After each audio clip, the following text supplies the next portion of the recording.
Hello. അപ്പോൾ കുറച്ച് ഇന്ന് അരിമുളക് കിട്ടിയിട്ടുണ്ട് കേട്ടോ. അപ്പോൾ കുറച്ച് ഉപ്പിലിടാനും അതുപോലെ തന്നെ കുറച്ച് അച്ചാറിടാനാണ് കേട്ടോ. അപ്പോൾ നമുക്കൊന്ന് അച്ചാർ ഉണ്ടാക്കിയാലോ. അപ്പോൾ ആദ്യം തന്നെ ഒരു പാന് വെച്ച് കൊടുക്കാം കേട്ടോ. അതിലോട്ട് നല്ലെണ്ണ ഒഴിച്ച് കൊടുക്കുക. ചൂടായി വരുന്ന സമയത്ത് കടുക് പൊട്ടിച്ച് കൊടുക്കാം. കറിവേപ്പില ഇട്ട് കൊടുക്കാം. നീളത്തിലരിഞ്ഞ വെളുത്തുള്ളി ഇട്ട് കൊടുക്കാം. അതുപോലെ തന്നെ ഇഞ്ചിയും കൂടി ഒന്ന് ഇട്ട് കൊടുക്കാം. ഇനി ഇതിലോട്ട് അരിമുളകും കൂടി ഇട്ട് നന്നായിട്ടൊന്ന് മിക്സ് ചെയ്ത് കൊടുക്കുക. അപ്പോൾ നന്നായിട്ടൊന്ന് പൊട്ടി വരണം കേട്ടോ. ഇനി ഇതിലോട്ട് നമ്മൾ പുളിവെള്ളം ഒഴിച്ച് കൊടുക്കാം.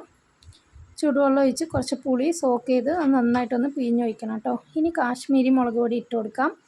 മുളക് പൊടി ഇതിൽ നമ്മൾ യൂസ് ചെയ്യില്ല കേട്ടോ. കാശ്മീരി മുളക് പൊടിയാണ് ഇട്ട് കൊടുത്തത്. പിന്നെ ഉപ്പിട്ട് കൊടുക്കാം കേട്ടോ.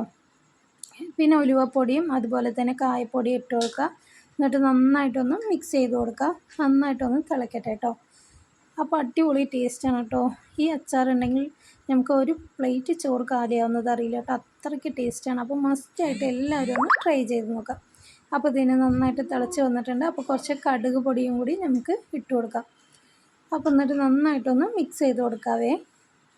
അപ്പോൾ ഒന്ന് നന്നായിട്ടൊന്ന് തിളച്ച് വരട്ടെ കേട്ടോ. അപ്പോൾ അടിപൊളി ടേസ്റ്റാണ് കേട്ടോ. അപ്പോൾ ഇപ്പോൾ അരിമുളകിൻ്റെയൊക്കെ സീസണാണല്ലോ. കാന്താരിയും അരിമുളകൊക്കെ നിങ്ങളുടെ വീട്ടിലുണ്ടെങ്കിൽ ഇതെന്തായാലും ഒന്ന് ട്രൈ ചെയ്ത് നോക്കാം കേട്ടോ. അപ്പോൾ ഉപ്പ് പോരട്ടോ. അപ്പോൾ ഞാൻ കുറച്ചും കൂടി ഉപ്പിട്ട് കൊടുക്കുന്നുണ്ട്. പിന്നെ ലാസ്റ്റായിട്ട് നമുക്ക് കുറച്ച് സുർക്കയും കൂടി ഒഴിച്ച് കൊടുക്കാം. എന്നിട്ട് നന്നായിട്ടൊന്ന് മിക്സ് ചെയ്യുക. ലോ ഫ്ലെയിമിൽ വെച്ച് വേണം കേട്ടോ ഇത് ഉണ്ടാക്കിയെടുക്കാനായിട്ട്. അപ്പോൾ അടിപൊളിയായിട്ടുള്ള അരിമുളക് അച്ചാർ ഇവിടെ റെഡിയായി വന്നിട്ടുണ്ട്. Thanks for watching. അസ്സലാമു അലൈക്കും.